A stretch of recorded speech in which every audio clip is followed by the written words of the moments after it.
Story 1. Case 319. Would you just do it already?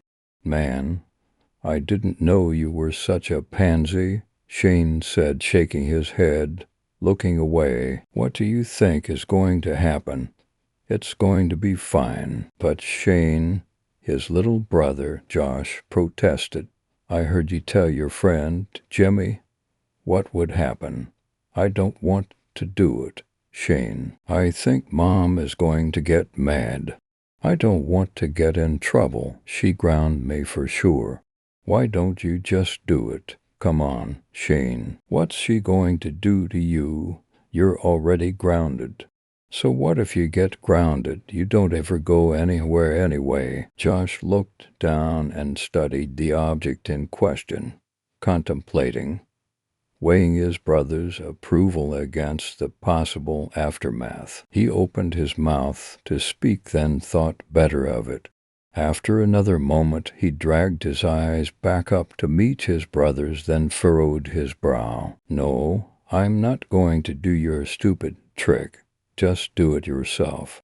I thought you were supposed to be braver after you turned 12. Besides, I don't want to make Mom mad. Okay, Josh, whatever. Just know that I can now say that you're yellow. When I go next door to Mandy's house and she asks about you, I'll just have to be honest. Go ahead, see if I care, he said, then gasped as the last syllable of the blunder spilled out. Wait a minute. Did he care after all? The thought of Mandy seeing him in any negative light had him second-guessing everything. He decided to stick to his guns, but his big blue eyes betrayed him as they began to sag with nervousness. Shane cracked a sly grin. I thought you were gonna marry her someday. Shane, you just shut up about that.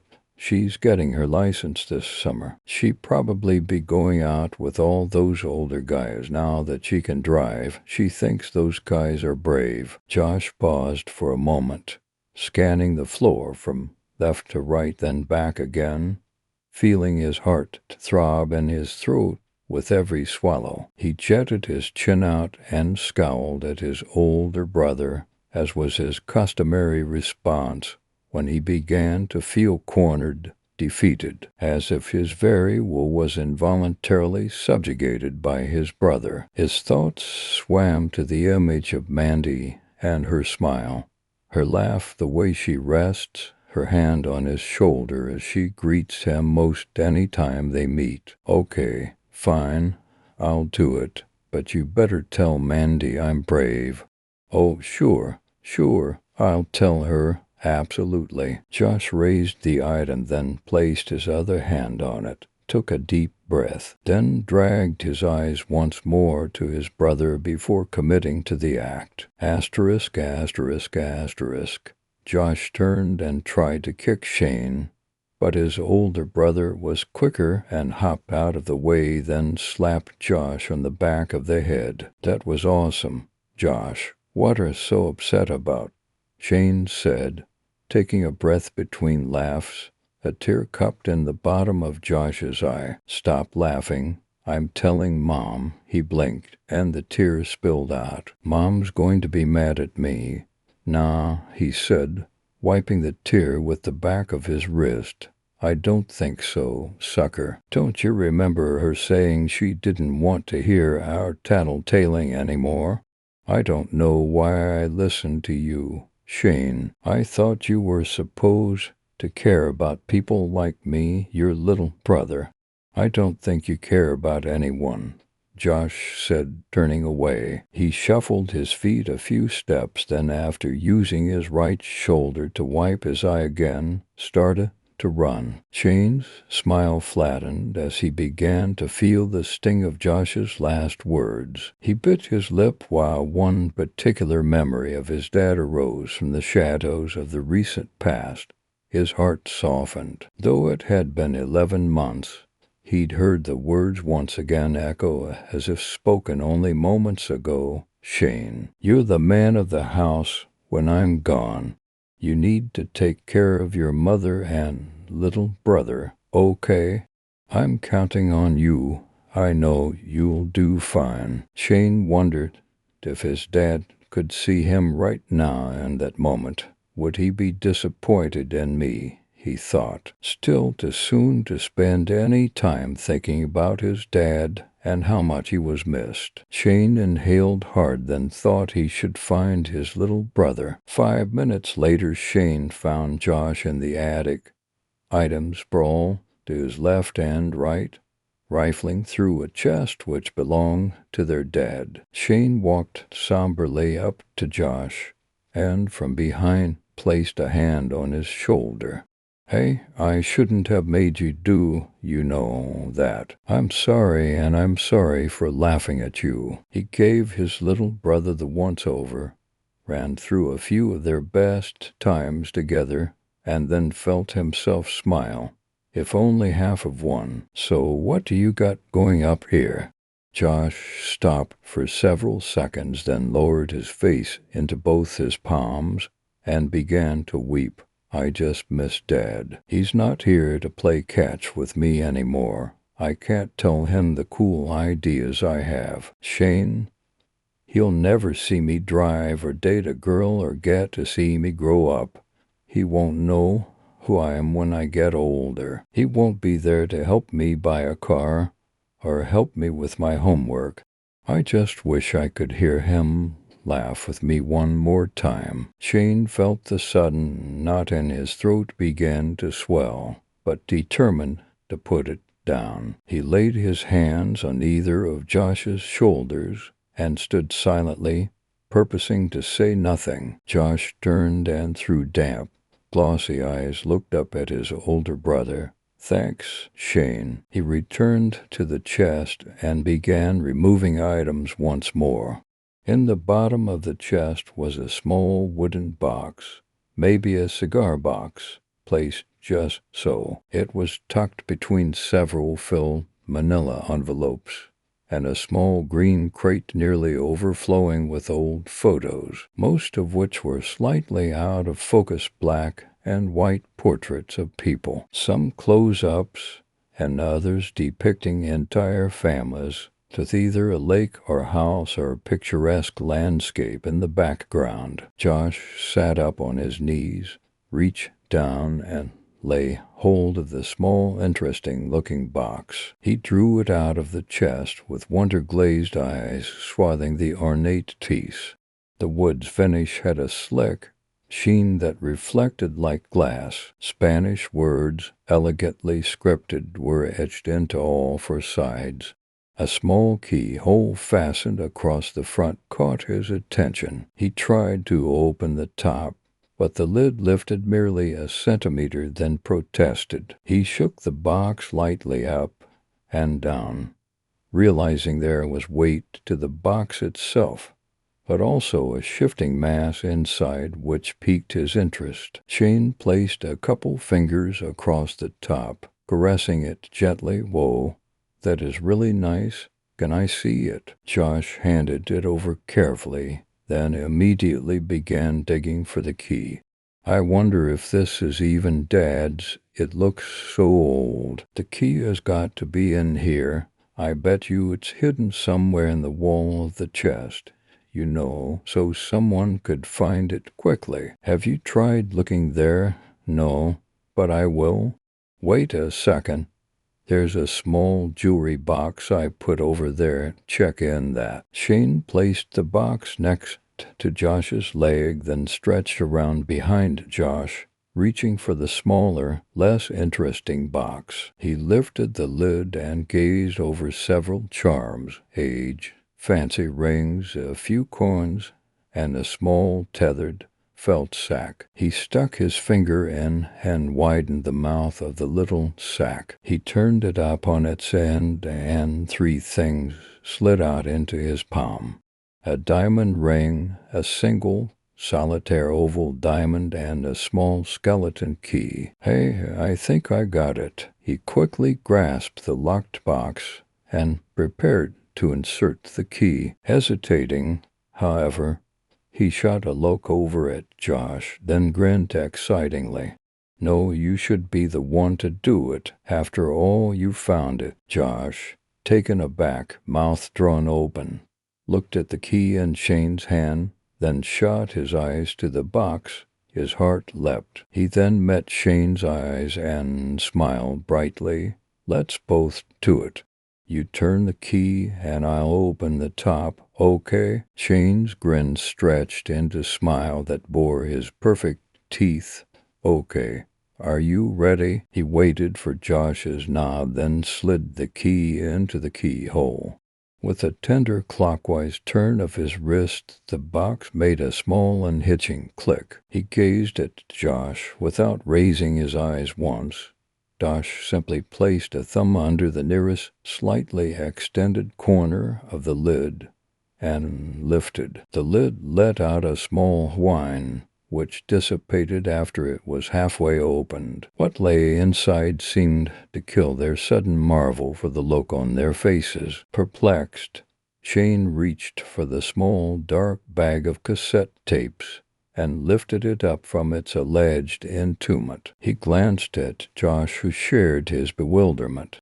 Inside the bag also lay stacked sheets of paper, folded down neatly. Shane reached in and drew them out. Unfolding them, they set their eyes on words scribbled in chaotic fashion, strewn throughout all four sheets, front and back. Some words were names, some were fragments of sentences, but nearly all were crossed out with a single strike of ink. What unsettled him the most was the obvious shaking or quivering formation in some of the penmanship. After reading some of those words and fragments, he quickly folded the sheets together again. He shot Josh another glance and said, I don't think we should be messing with this, Josh. Josh, without breaking his fixed gaze on the cassette tapes, stated matter-of-factly, Why, Rose, these things are needful. My soul has bled into them, that's final.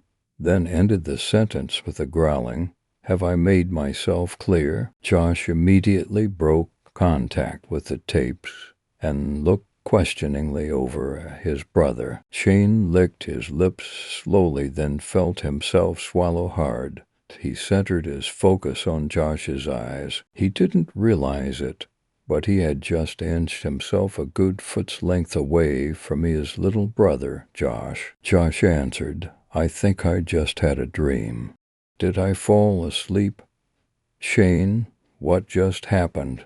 Shane, why are you looking at me like that? Oh my God, that is the freakiest thing that I have ever seen or even heard of. Josh, he said quietly but emphatically, I'm pretty sure we weren't supposed to find this. I'm going to lock it back up, and we're never going to open it again. Okay. Just then Mandy stepped up into the attic. Hey, you guys, what are you doing up here? I was waiting downstairs for the last couple of minutes. Your mom said she didn't know where you'd run off to and thought I should check up here. Oh, and by the way, she sounds a little pissed. What did you guys do in the kitchen? Man, it's a mess. She spotted the chest after scanning the entirety of the attic. Oh, cool. What's this? Nothing.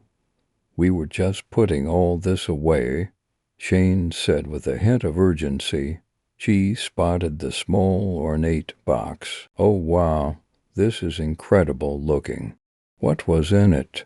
Her eyes fell on the dark bag. She curled her lip into a bit of a snarl, then with one reach swiped the bag. These? She shot a puzzled look at Shane. These were inside that. Shane looked away, pursing his lips. He then snatched the bag back with a curt, Yes, man. Shane, what's eating you? She spotted the folded sheets of paper and the chaotic writing. It hit her almost instantly. She gasped with excitement. Do you know what these are? We're putting them away, okay?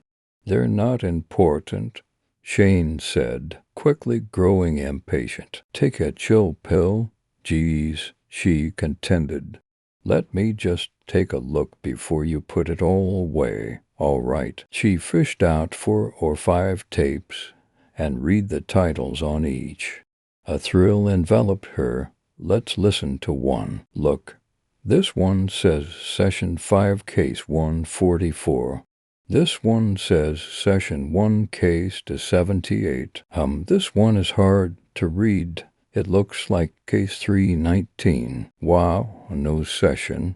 Maybe because it's the last one they ever did, she said with an eerie howl following.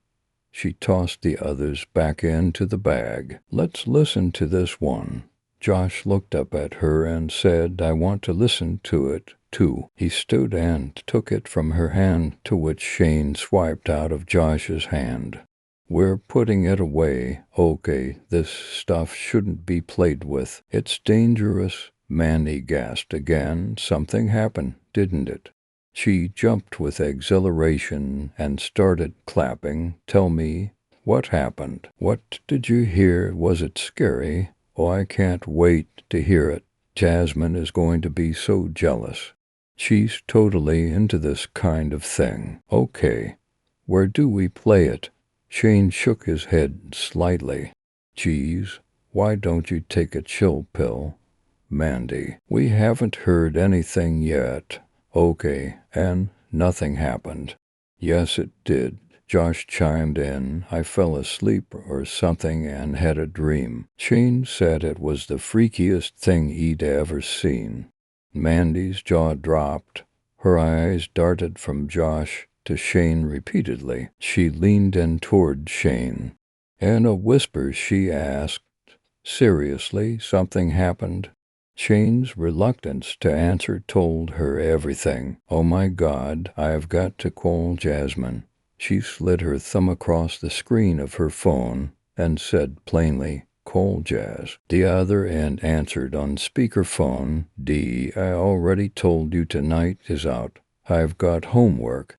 My parents will kill me if I leave the house. You're going to have to wait till Saturday. Now stop calling me D. I've got recordings on cassette.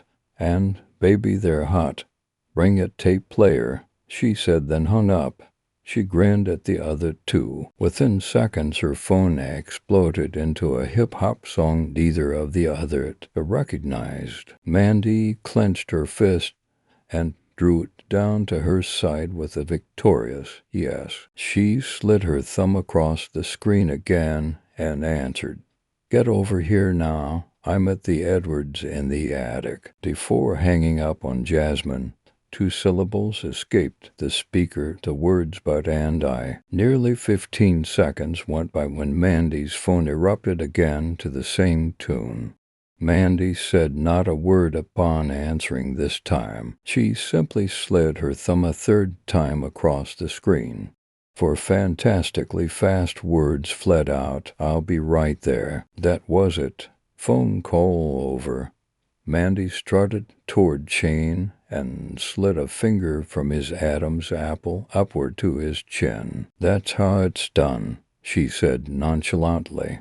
Josh gawked with an infatuated gaze, if ever he had one. He slowly followed her thin figure from her face down to her sandaled feet and back up, ending on her long, straight, light brown hair. He felt his pulse quicken throughout the ogling. You really don't know what you're getting into, Shane said, cautioning her. Oh, you haven't seen anything yet. Jasmine is like a channeler or something.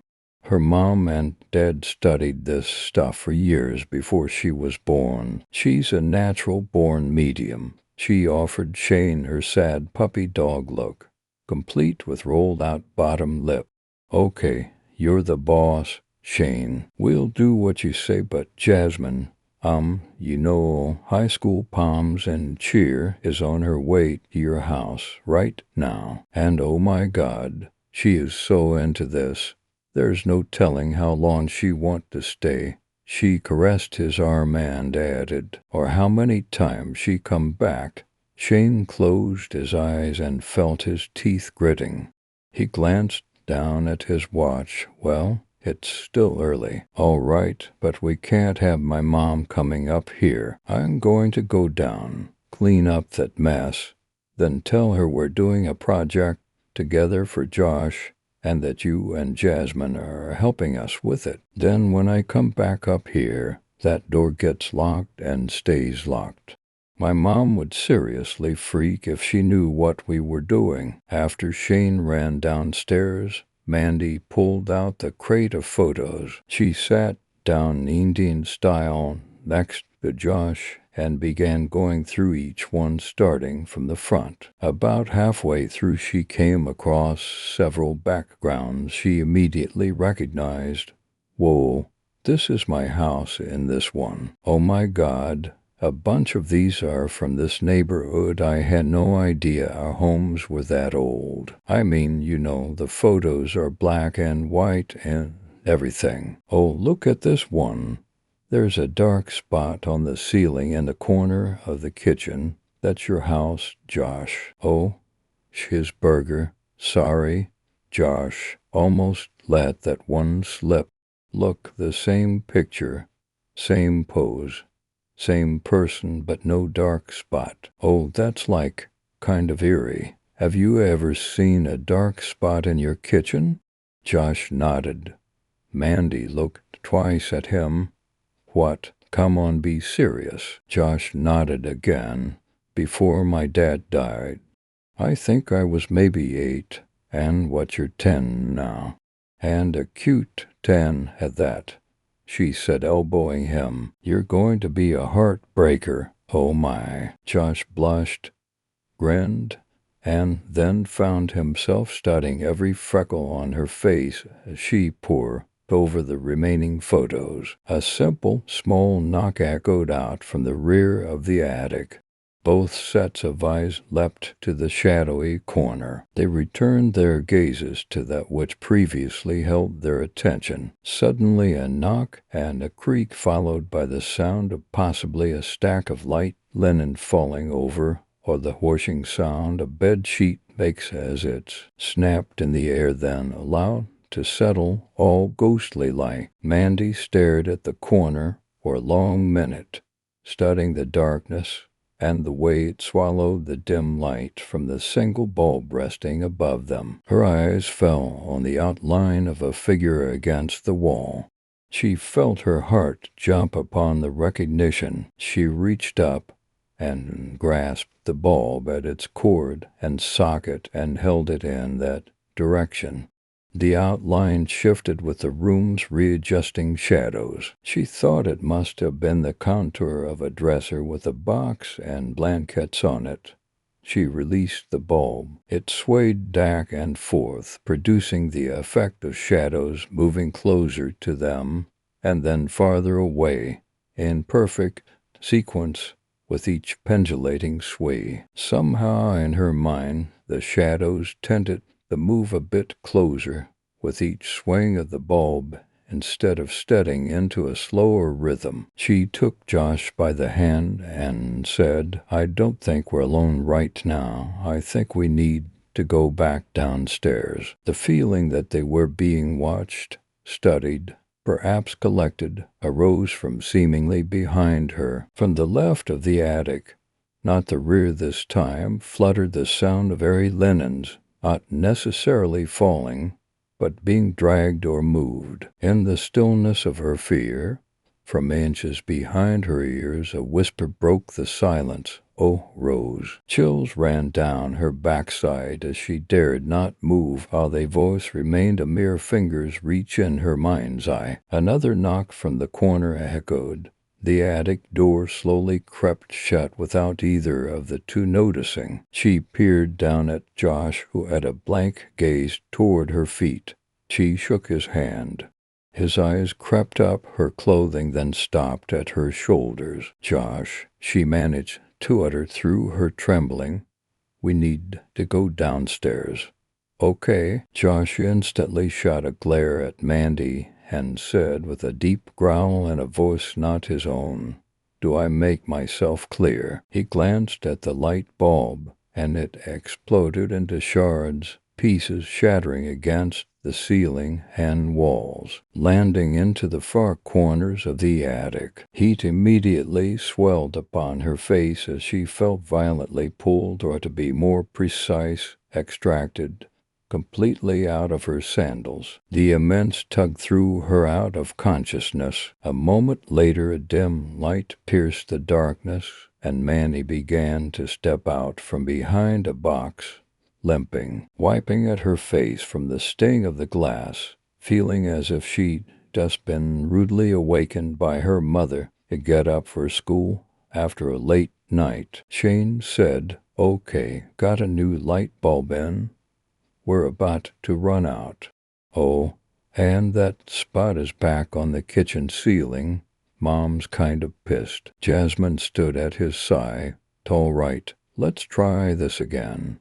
We got really close. Everyone sit down. Come on, Dee. You need to join us. Are you up to it?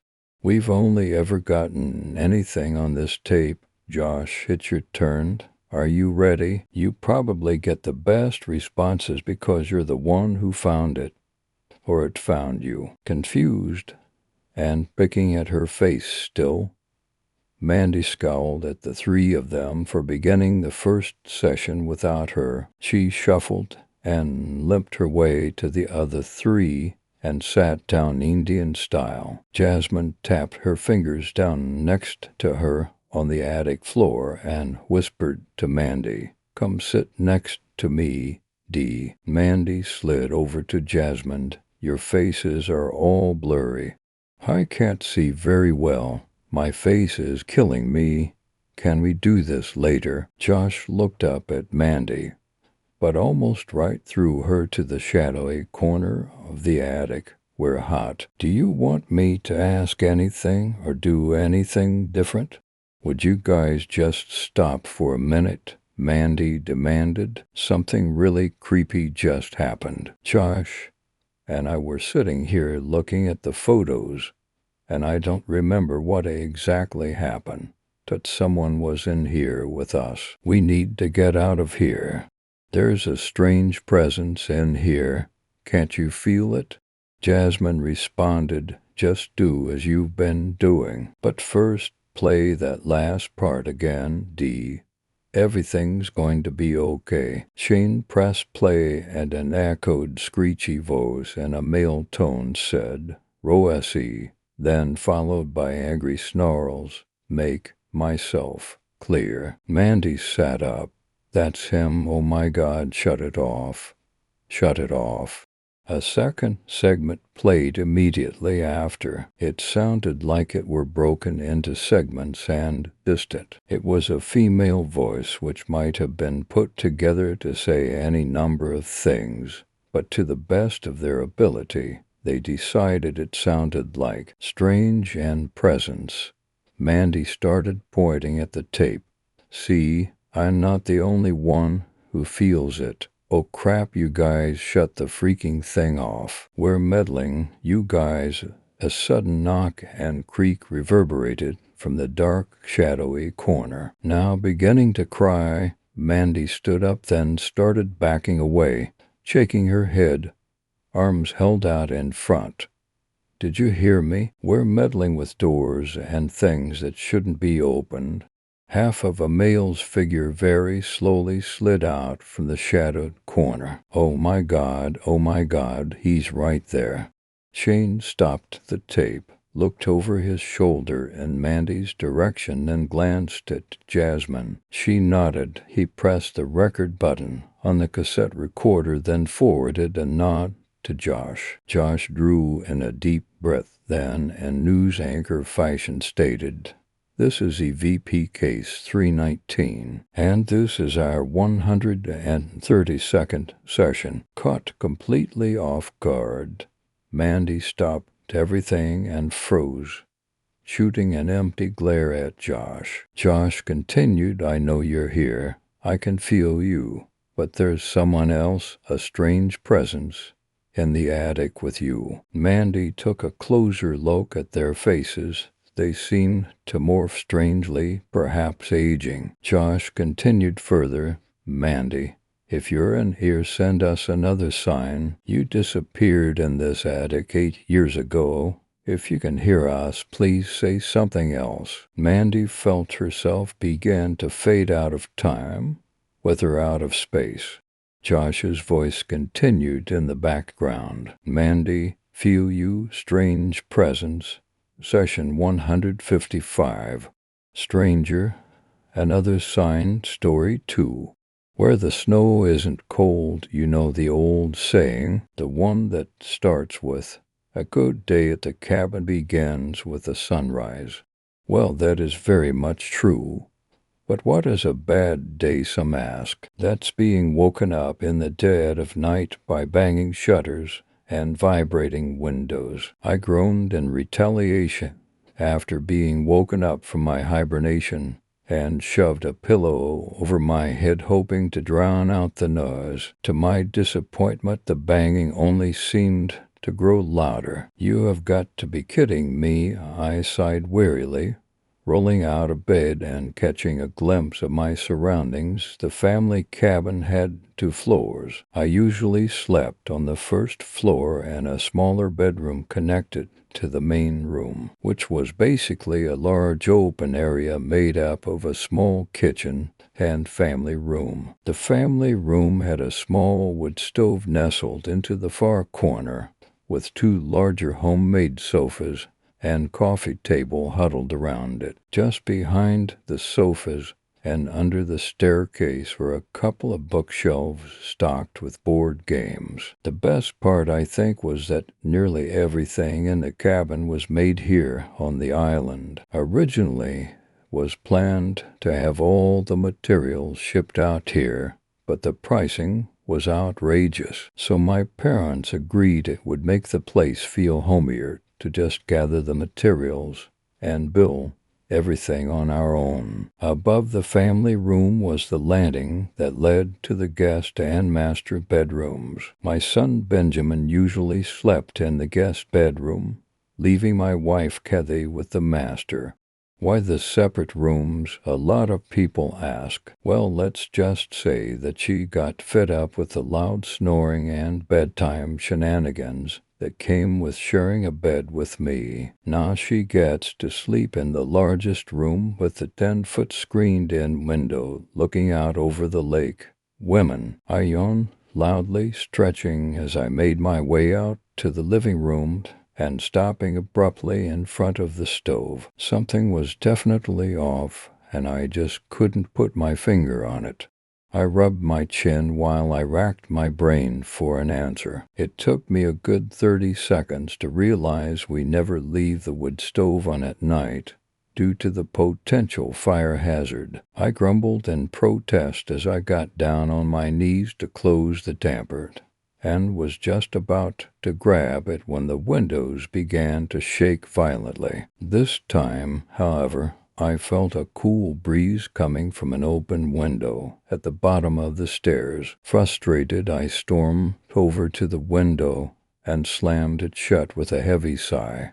"Who leaves a window open in the middle of winter?" I grumbled. My frustration was short-lived as my brain finally began to wake up.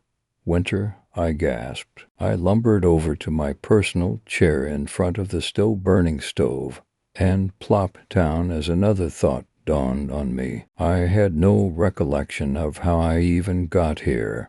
I mean, I do vaguely remember packing my bags, but the whole trip is a blur. Who just up and forgets a whole trip to Canada? Even though I was going to regret doing so, I decided to head upstairs and wake Kathy. Who knows, maybe I'll get lucky and she will be in a good mood. "Yeah, no, this is a terrible idea," I grumbled to myself. I tiptoed up the stairs as to not wake my son, and slowly crept into the master bedroom. It was dark, but I did get a sliver of light from the stove downstairs.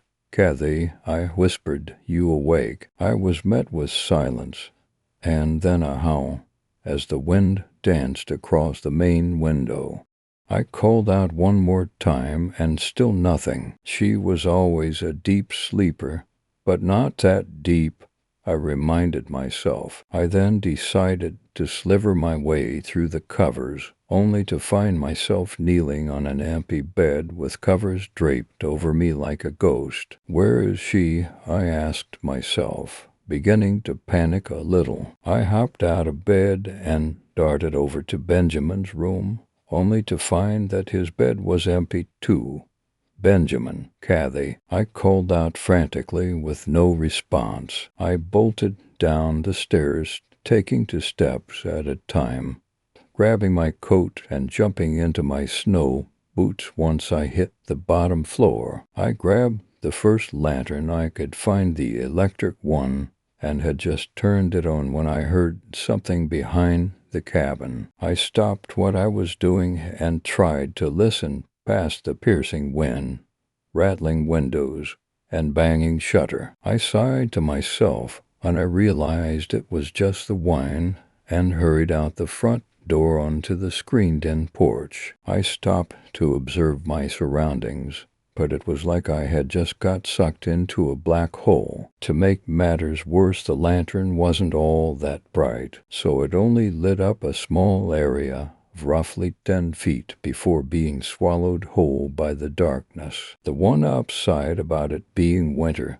though, was that the snow reflected the light once it passed over it, giving me a couple more feet of vision. I took my stocking cap from my coat pocket and just shoved it on my head when I heard the noise again. I stood like a statue trying to listen past all the white noise around me. My hairs immediately came to life once I recognized the noise between the wind gusts. Someone was crying. I mentally smacked myself for being so dumb. Kathy must have taken Benjamin to the outhouse behind the cabin. They were both always too afraid to go outside in the dark alone, so they often woke each other up in the dead of night when they had to go. No complaints here. I chuckled at myself for getting so worked up. I held my lantern out in front of me as I made my way out of the porch and onto the trail that wrapped around the cabin to the outhouse. I took maybe 4 steps, then froze as I stared at the path covered in snow, with no signs of anyone having made their way through. Maybe all the wind and snow covered their tracks, I reasoned, staring at the blank canvas of snow under my lamp. Before I could ponder about it too much, I heard another lament, muffled by the sound of the wind coming from atop the nearby hill. "Kathy," I bellow against the wind. "Benjamin, where are you guys? This isn't funny." I listened carefully for an actual response, but was met only by the sound of whimpering and shutters. Yeah, things were getting pretty creepy now. "Well, I'm not getting anywhere standing around," I told myself sarcastically as I made my way up the hill and into the dark abyss of the forest. Starting to panic a bit, I picked up my pace to a hard jog. Just as I thought I was making good progress, my left foot got stuck on a tree root, sending me soaring into a tree. My shoulder smashed against the trunk, causing the lantern to fly off somewhere into the darkness. Then I fell face first into the snow. I cringed upon impact, expecting the frozen bite, but was startled after lying in the mound for a few seconds and realizing the snow wasn't cold. I hastily got to my feet, running and snatching up the lantern. "Kathy," I screamed between gasps of air as I finally made it to the top of the hill. I waited expectantly this time, but only hearing the shutters slamming continuously, almost mocking me. "What the hell is going on?" I seethed, looking around and finding no signs of my wife or son. Am I losing my mind? I dropped to my knees in defeat, ripping off my winter cap and throwing it into the snow. Clutching my hair in frustration, I watched as the snow from the force of my throw puffed into the air and zigzagged its way to the ground abnormally slow. "It's all just a dream," I chuckled, hoping that I wasn't going totally batshit crazy. With some newfound hope, I picked up my cap and closed my eyes. "Wake up," I pleaded, pinching my arm. When I opened my eyes, the woods and banging were gone, and I was now standing in my living room back home. "Yes," I boomed, throwing my fist to the sky in victory. My celebratory routine was short-lived once I realized something very odd. I awoke standing up. I turned around at the sound of footsteps fast approaching, and the entire room seemed to darken as another me rounded the corner from the kitchen with 2 bags of luggage and Benjamin in tow. Kathy hot on our heels. "Rick, please wait," she begged, sounding almost as if we were underwater. We were both drunk, and I didn't mean to. "Kathy, just stop it," Rick demanded, cutting her off and dropping the luggage he was carrying. "No matter what you say or how many times you explain yourselves, it will never justify what you did to me or Benjamin. Don't you understand? You betrayed us and everything we had just for what? Sex? We are leaving now." "But what about Mommy?" Benjamin whined, dropping his backpack and hugging her legs. "Why can't you come, Mom?" He finished in terrors. "'Cause Mommy did something bad, sweetie," she crooned, gently resting one hand on his cheek. She moved over to a dresser by the entryway and grabbed his favorite stuffed giraffe, Mr. Artichoke. "You fixed him," Benjamin exclaimed, rubbing his face against the giraffe's. "I love you, Mom," he stated, hugging her waist. Everything seemed to freeze as all the walls began to fade and dissolve back into the dark void of the woods. "I remember now," I muttered, my expression blank. "That's why I can't find her, because she isn't even here," I finished with a long, heavy sigh. I spun around and quickly but carefully made my way down to the cabin, expertly winding my way through the trees. Once I hit the bottom of the hill, my anger hit its peak, and all it took was one bang of the shutters to send me off the deep end. What started as a low growl turned into a battle cry as I hurled myself at the shutters, grabbing them and ripping them off their hinges, and with a great heave sending them spiraling through the air to be engulfed by the darkness. Finally, quiet, I snickered through gulps of air and recomposed. "Benjamin," I called out, desperately now hoping for a miracle. "Benjamin, you there?" With still no reply, I reluctantly trudged my way to the front of the cabin and began to tear up. Still sobbing, I made my way over to the front steps and plopped down. I remained that way for a few minutes before coming to my senses again. I then looked to the sky and let out a small croak. There were no stars, no sign of the moon, nothing but darkness. I shook my head, now numb to everything around me. I wandered over towards our fishing shack, which was located on a small deck that looked out onto the lake. As I approached the deck, my gaze shifted to the 15-foot-tall sculpture I had carved for my son using trees around the cabin. His name was Brachy. Brachy the dinosaur was a replica of a Brachiosaurus. Why build a sculpture so big? Aren't you supposed to be relaxing at the cabin? A lot of people ask. Well, my son loved dinosaurs so much that I decided I would cut down a few trees and surprise him. Of course, he decided it would be best to have him look out over the lake so that he could see us approaching, coming from the north. What happened to our family, Brachy?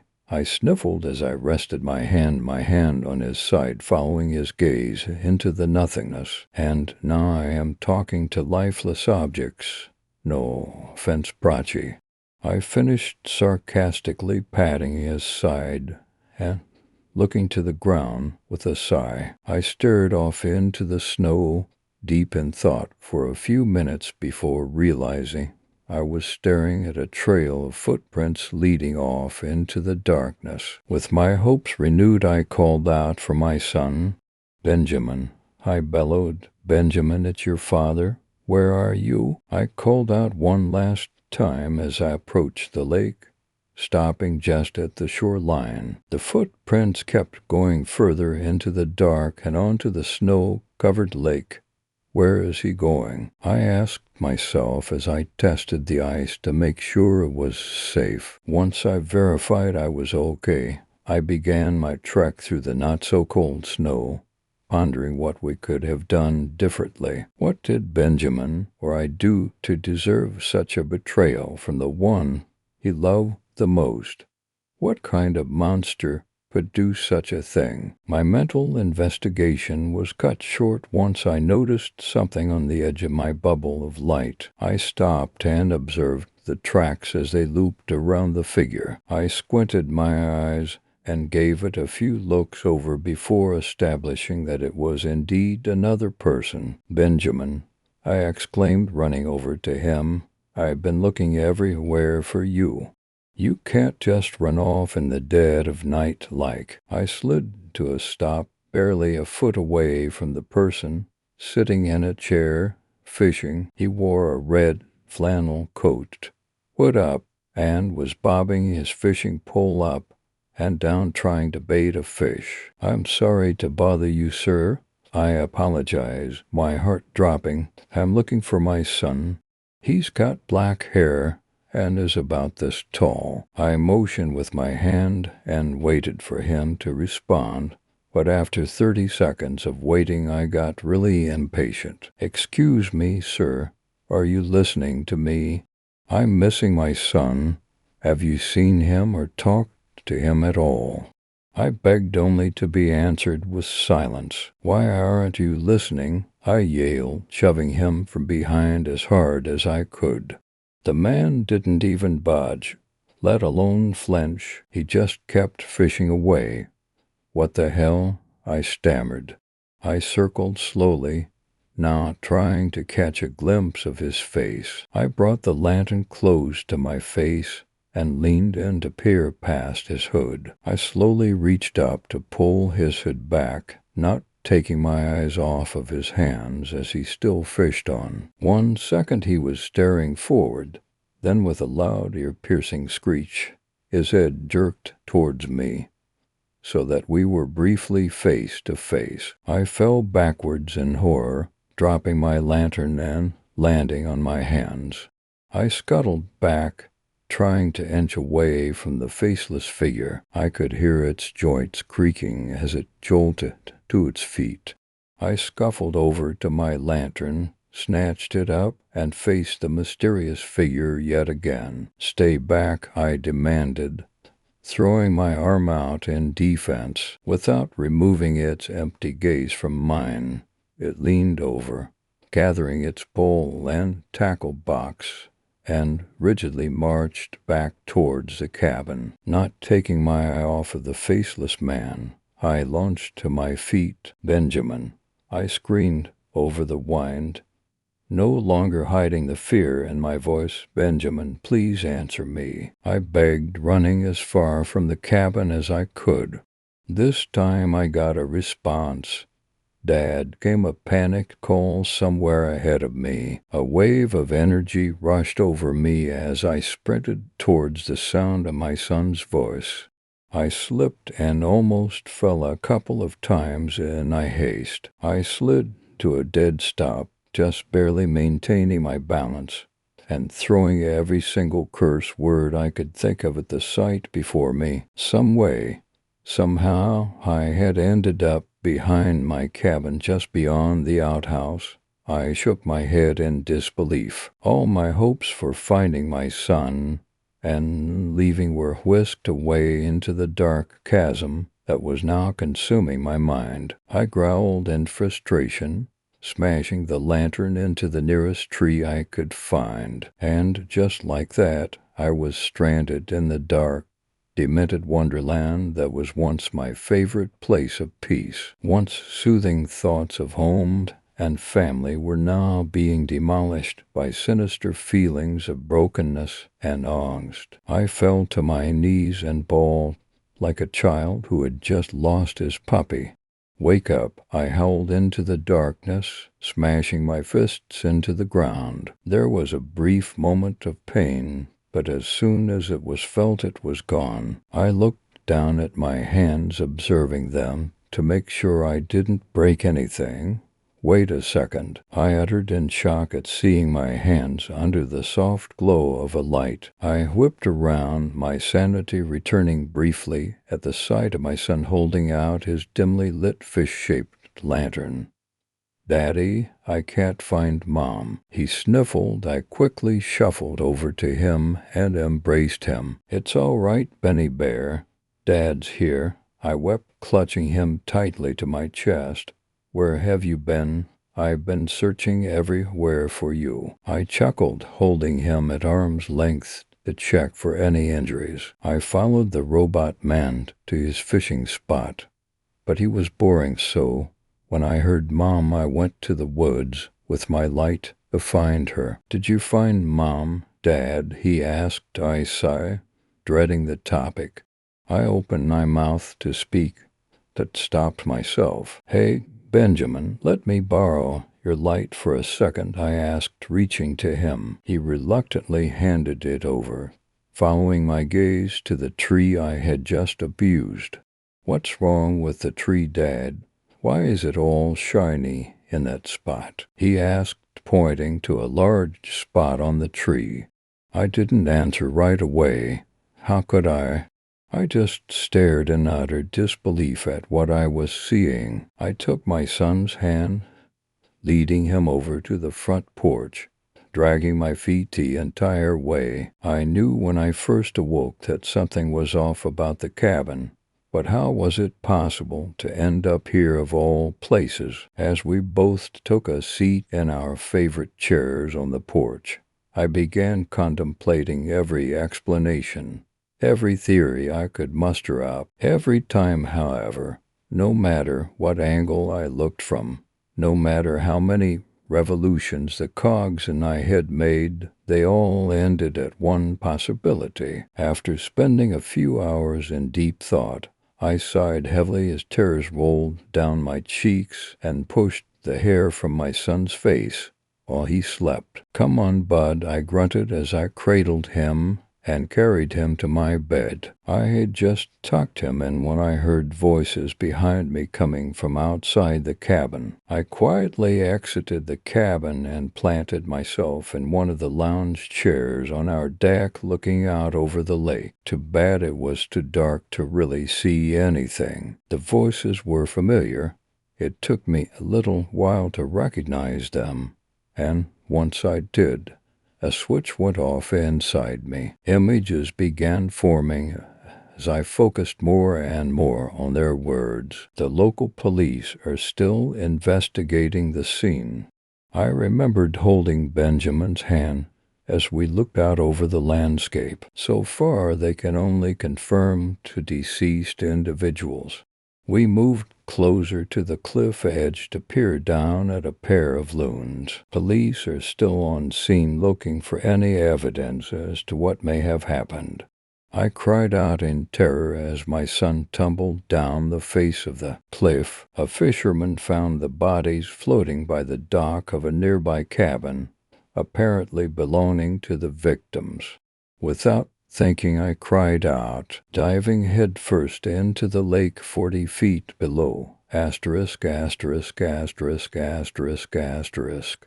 Kathy swore at herself as she wiped away tears with her shirt sleeve. She had grown to attach to Rick and Benjamin, and even contemplated on actually starting a family of her own with them. Even though Benjamin wasn't actually her son, she always felt some strange connection to the little brat. Heck, from day one he constantly thought she was his real mother. She rubbed her temples, hoping to relax a little, but all that disappeared with the new headline on the local news station. "Missing father and child found dead scrolled across the bottom of the television screen. She stared blankly at the screen, tuning out the discussions the reporters were having in the background. The memory was clear as day as she played it over and over in her head, and every time her stomach did a somersault. She peered greedily through the thick foliage as Benjamin and Rick got closer to the cliff's edge. As luck would have it, the loon's calls masked the sound of leaving her hiding spot. She slithered up behind them, her blank expression slowly creeping into a wicked smirk before she shoved Benjamin over the edge. She watched as Rick helplessly dove in after his son, without even so much as glancing to see why he fell. Kathy snickered at her own brilliance and that man's stupidity. After 4 years of planning, she finally accomplished what she came here to do, marry Rick, and once she was added to his will, find a way to collect the insurance money. She cackled as she pictured the scene of both Rick and Benjamin floating lifelessly in the lake. Her heart pounded excitedly at the thought of finally finishing what she started, but at a price. The cameras panned around the area on top of the cliff before switching to an officer who stated they had found an earring at the crime scene. She was dumb not to fully inspect the scene before leaving.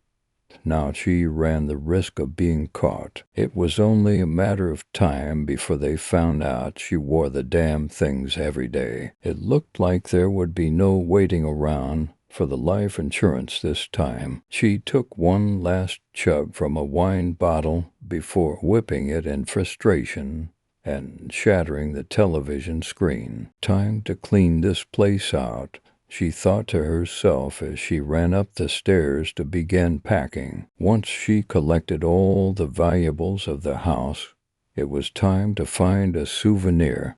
She had one from every house she had destroyed. Having them helped to remind her she could do what it took to finish a job. Because of the significance, the item had to be special, unique. "That's it," she exclaimed, rushing to the china cabinet at the back of the living room. She flung open the doors, immediately finding what she was looking for on the top shelf. After their wedding, Rick, being a mechanical engineer and experienced crafter, had decided to make something special for her and Benjamin. It was what he called the waterless snow globe. It was half the size of a basketball and had special fans built into the lower half designed to constantly blow the snow around. In the center was his family cabin that he inherited a few years before they met. Everything was crafted in amazing detail.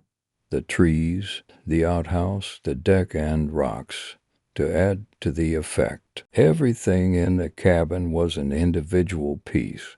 The beds and furniture had real material on them. Sitting on the kitchen counter were the real working lanterns, which stored energy through magnets, or something weird like that. He even added one of those lights to the wood stove to keep the house lit up at all times. Lastly, he constructed a tiny fisherman to walk to and from the cabin to give off the impression that he was fishing. There was no doubt that this was the most unique piece in the entire house. She was just about to shove the globe into a bag, and something else caught her eye inside of the snow globe. Sitting in one of the lounge chairs on the deck, looking out onto the frozen wasteland, was a small figurine of Rick. When did he add that? She asked herself. Puzzled, she just shrugged it off, nonchalantly tossing the globe into her bag. She gave the house a good once-over and realized how quiet things were without the other two there. Wherever they are, I'm sure they are in a better place, she reasoned just as she opened the front door and stepped out into a large pile of snow. I bet they don't have to deal with the snow either. Story 3, Long Haul. You hear a lot of stories when you work in a truck shop. Sometimes it's your fellow mechanics. They talk about the idiot driver who rolled in with half his brake chambers just dangling from their airlines, or the time they started a truck that had been sitting for a while and a whole family of possums flew out from under the hood, or maybe the old guy they used to work with who could turn a 400-horse motor up to 6 with nothing but 15 minutes and a screwdriver. You also hear from the drivers themselves, usually boasts or just silly stuff they've seen on the road. Occasionally they tell spook stories, glowing eyes on the shoulder that didn't look like they belonged to any animal, hitchhikers that disappeared from the passenger seat, weird lights in the sky, silly stuff for the most part, tall tales told with a wink and a chuckle, with, of course, the one exception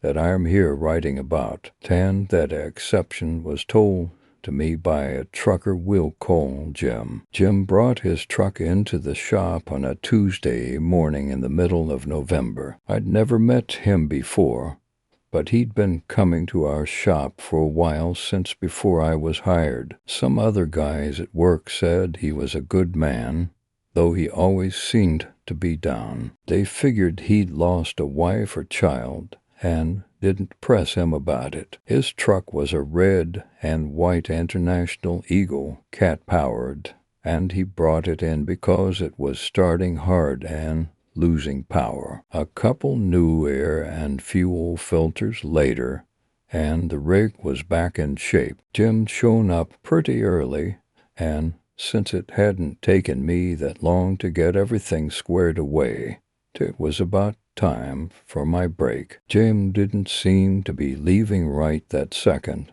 so I stayed out in the shop to make conversation. You don't see too many of those 9,300 Eagles. So I asked him if he liked his truck. "Oh, it's a nice rig," he said. "See, got a real nice cab, engine pulls hard, and it doesn't spend an unreasonable amount of time in the shop. Not my favorite truck I've ever driven, but not the worst by a long shot." "Which one was your favorite?" I replied. Jim thought a moment and said, "That was my old Superliner, the truck I had before I picked up this Eagle. Now that was a rig. I ordered it brand new from the Mack dealer, with the 450-horse V8, the Max-a-Torque 12-speed, and Mack boogie rears, the old style, back when they still made them. Man, I loved that truck, from the first time I drove it until—" A pained, almost haggard look clouded his face as he cut off. "Until I didn't have it anymore. I assumed he'd been in a wreck bad enough to destroy the truck and stayed quiet, not wanting to bring up any more bad memories than I already had." Jim, however, continued talking.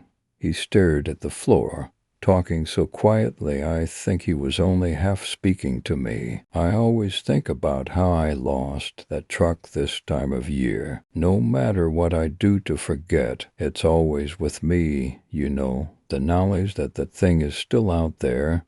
It's too strong to die. I could tell that even only seeing it for a second. His head snapped up all of a sudden, and he looked at me. The look on his face was like nothing I've seen. It was almost the same expression a sick or hurt animal has, a look of painful bewilderment that says, "Why me?" He didn't say anything, but there was a silent question on that face. Filled with anxious curiosity, I tentatively nodded for him to continue. At that, he began to tell his story, and I'll relate it here as clearly as I can. None of it would have happened if it hadn't been for my cousin wrecking his Holly. He drove truck too, and the job was supposed to have been his. I didn't hear about it until he called me from his room at the hospital, where he was staying after skidding his Electroglide off the side of a mountain road and down a 200-foot rocky slope. He'd broke an arm, his foot, and a couple of ribs, and he called me from his bed. "Jim," he said as soon as I picked up the phone, "have I ever got some news for you?" He told me he'd been contacted by a firm out of Yonkers, New York, to haul a single load cross-country to the middle of nowhere in New Mexico. They'd only wanted owner-operators, and they hadn't even bothered to post ads, simply calling those whom they thought suited them. They called themselves Fordham North Organized Research and Development, and my cousin's questions about why he'd never heard of them were quickly silenced when they told him what they'd be paying him, and then sent a full third of that impressive sum to him up front. Fordham told him that they were providing everything but the truck and driver, and all he'd need to do was show up at their loading dock, hook up to their trailer, and drive it out to their New Mexico office, a location so remote its address was a mile marker on some barely used state route. My cousin managed to get this much out of the tight-lipped people at Fordham when he crashed his bike. It was only a week before he was scheduled to show up at their office, and he said to me over the phone he'd called them not only to report his inability to run their load, but also that he knew someone who could, that someone being me, and to top it all off, he said that Fordham had agreed to hire me in his place, and that I'd be getting a call very soon. Indeed, I only had to wait until the next day to get the call. "I am calling from Fordham North Research and Development," the voice on the other end of the phone said, after I'd identified myself. "We have a trucking job to offer you." The voice was deep and garbled, such that I could barely understand it through the scratchy connection. "Is this the same one you offered to my cousin?" Here I said his name. "A few weeks ago." "Yes," the guy on the other end of the phone answered. "You'll be carrying one load on a flatbed trailer from our office in Yonkers to our facility in New Mexico. We will provide the trailer. You will be paid." He named a number high enough I almost thought he was joking. "With 1/3 to be sent up front as a check payable to you." This guy was talking like I'd already taken the job, and in my head I guess I had. I still had one question, though. "What is this load I'll be carrying?" There was a pause on the other end of the phone. "Unfortunately, I'm unable to discuss that over the phone. For the purposes of corporate security, you understand." "Of course," I said back. I supposed this unwillingness to talk about the cargo was why they were paying up front. When and where should I show up? I hashed out the details with the voice on the line, and then hung up. Even with the promise of upfront payment, the whole thing felt a bit hinky, especially the refusal to discuss the cargo. However, a few days later a check for the promised amount appeared in the mail, and a few days after that, I made the trip to Yonkers to pick up my load. Fordham's office was on 2323 Atlantic Lane. Don't bother trying to find it. I've already tried. According to all the sources I've checked, there never was such a building on such a street in Yonkers. But I assure you I was there that day. It was a low, nondescript building of cinder block with steel doors and few windows. It was set away from the surrounding properties, and was enclosed by a high fence topped with coiled razor wire. At the time I thought that this was because the place happened to be in a rough neighborhood, but I've become more and more convinced that this was just cover. I pulled my Mac into their driveway and swung around back to what I assume was the loading dock.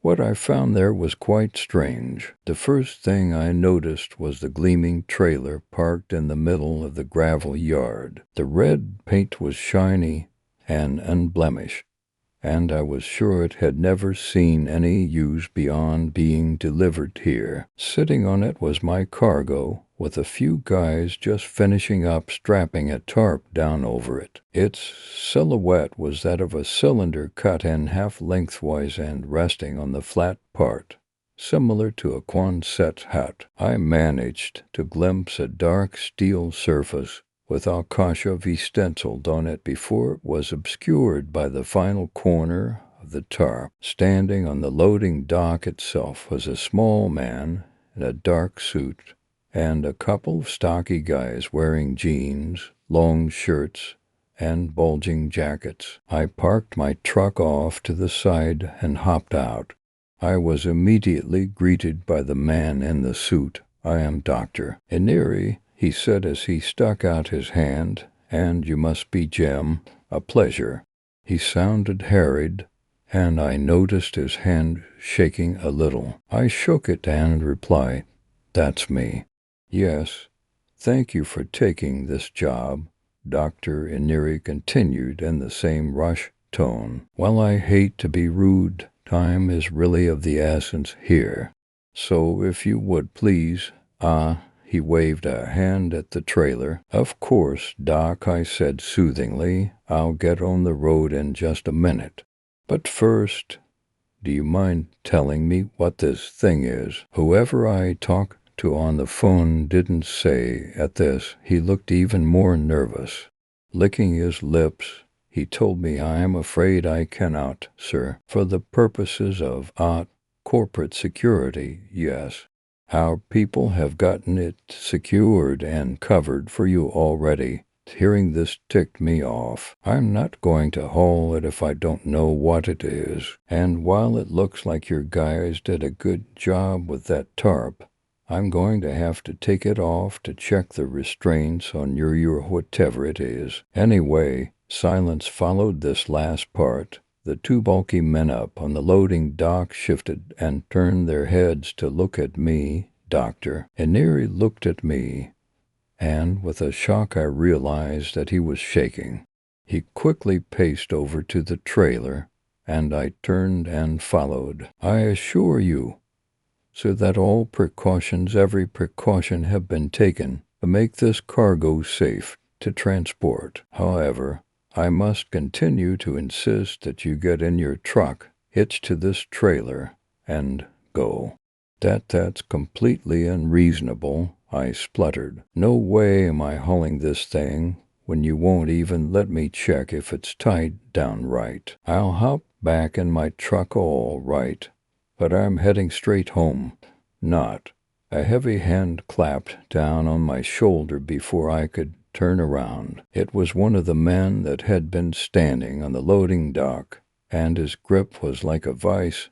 The other one slid between Dr. Ineri and I, saying nothing. This close I could see that the long shirt was concealing a kit belt, like one a policeman would wear. Judging by his bulky jacket, he had more accoutrements hidden under there as well. "I implore you to reconsider, Jim," said Dr. Ineri from behind the goon. "I give you my word that the cargo is nothing illegal. Simply take it to its destination, receive your payment, and never think of us again. That will be easiest for all of us." I remained silent for a moment as I considered his words. This whole thing seemed too highbrow for a drug operation. It was true. Maybe I really had stumbled onto some kind of corporate crap, though that still didn't seem like a good explanation. It was almost a moot point, though. I could tell that if I didn't do as Dr. Ineri said, my visit to Yonkers would end badly. "Okay, Doc, I'll take your cargo where it needs to go. No need for your friends here." Ineri blinked and nodded to the goons, and they backed off. Without another word, I got into my Mac, hitched up to Fordham's Lobo, and drove the hell out of there. Until I hit Texas, the trip was uneventful, if somber. 1,000 times I thought about pulling over and looking at what the hell I was hauling. And 1,000 times I thought about just dumping the thing somewhere and getting it out of my life. I never did either, though the thought of the money waiting for me when I delivered the load was a factor, as well as the thought that Ineri and his cronies might have something in place that would reveal any tampering I did. The whole thing was shady enough that I was also worried about watchers keeping tabs on me as I drove, and finally, there was the thought that maybe I really didn't want to know whatever it was I was carrying. The thought of Anir's nervousness when I'd seen him made me nervous in turn, so I made my way into West Texas, the wide empty desert country where the road hardly turns, with my cargo still unknown and attached. It was late at night, almost 2, and the stars were shining brightly when I heard something hit the back of the sleeper with a sound like a gunshot. I immediately slowed and pulled over. After turning on my flashers and grabbing a flashlight, I hopped out to see what was going on. Sure enough, there was a sole dent in the back of my sleeper, about the size of a child's fist. I looked for several minutes, but could find nothing that had let loose. I assumed a freak rock had been flung up from one of the tires and got back in the cab. Maybe if the light had been better, I would have seen a small hole in the tarp, but it honestly wouldn't have mattered. It was about 45 minutes after I stopped that I noticed something was wrong. The radio lost signal and started hissing static, so I switched it off and tried to keep myself awake by looking for constellations. I'd known them ever since I was a little kid, but I was having no luck now. The stars were wrong, utterly wrong. Not even Venus, Jupiter, or the North Star showed. I stared at them as much as I could while I drove, but nothing changed. These were not the stars of Earth I was looking at. It was about now that I realized the opposite lane of the interstate was gone, and no cars were visible in mine. At first I thought I was just sleep-deprived or forgetting how this area looked, but soon I knew there was no excuse for what I was seeing. There were no lines on the road anymore. It was just a strip of cracked asphalt. The terrain around me was flat and barren, with not even a scrub bush to be seen. The only landmarks were massive obelisks of basalt, roughly carved and standing upright in pairs along the road. Soon the stars were not stars anymore, but points of black surrounded by cruel coronas of dim light. The northern lights, or some form of them at least, appeared in front of me, colossal sheets of red and blue and green which hurt my eyes, as if they extended out of the spectrum I could see. There was a strong cross-wind blowing, and it carried dust with it. The air coming in through my vent window smelled of alkali and electricity, and soon I closed it. The road continued arrow straight between the standing stones. I was terrified, locked in my seat. I didn't want to keep driving, but I wanted to stop even less. The wind howled against the cab continuously, buffeting me this way and that, and its bitter chemical tang was in my nostrils. The basalt obelisks had grown taller and taller as I drove, and now I drove beneath a massive dolmen whose capstone hung over the road. It was at least 100 feet high, and when I emerged from its shadow, I saw that the black stars were changing again. Their feeble coronas dim, but the black points at their center got darker and darker. I can't describe how they looked. They were gone, yet I knew they were there, gleaming within light. Still, I drove. I've no idea how long it was. When I tried to find out, I saw that the clock was stopped. The aurora still shone ahead of me. I began to see shapes in it, and faces. Slowly, It dimmed as the stars had, until it disappeared completely. The only light in the world was coming out of the headlights on my superliner, but somehow I could still see the dust fields around me and that darkened light from the stars. It confused the eye, but was hard not to look at, so hard that I almost lost control of the truck at one point. Blinking rapidly, I looked in my mirrors and saw something that I still see when I try to fall asleep. The world itself was coming undone behind me. The landscape itself was changing from regular matter to something else, something of the same nature as the painful darkness projected by the alien stars in the sky. This shocked up my mental lock, and I realized there was only one thing that could possibly help me.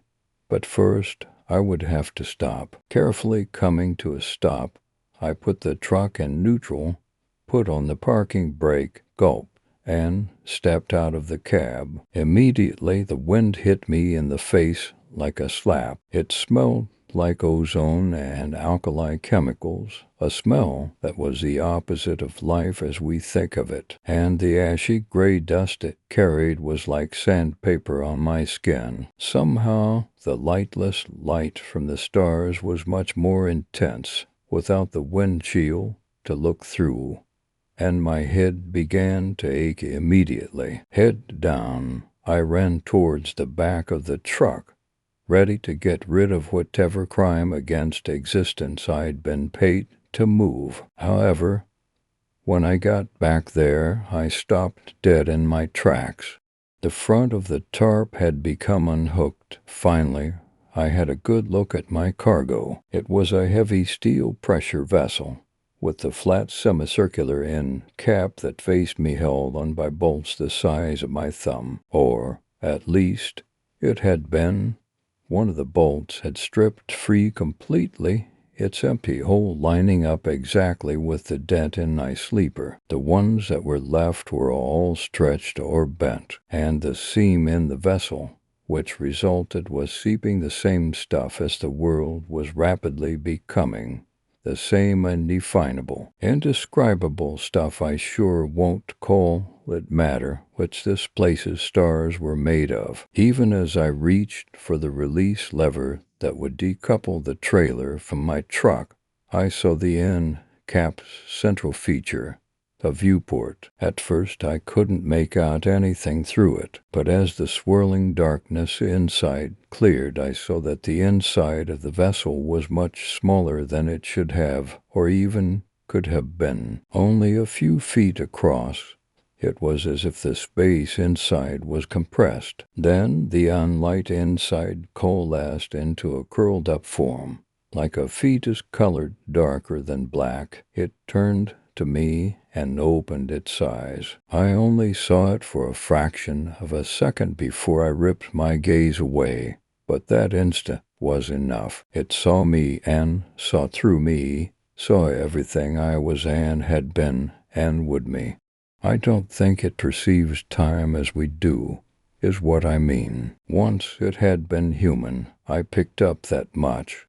When I saw it, though, it couldn't have been farther from a person. It was something to whom the governing principles of our universe were of no consequence, and only the steel vessel its creators had built for it before it matured was keeping it in check. It told me all this, you know, shoved it straight into my brain like an ice pick. It told me it would end me if it was free, but I didn't get a feeling of malice from it. I think that I was a fly to it, perhaps more like a virus, barely alive compared to it. I see its face every night, and nothing will make it go away. After I tore my eyes away from the god in the vessel, I yanked the trailer release, dashed back to the cab, and put the hammer down. As I drove farther and farther away from the thing, the unlight lessened in intensity,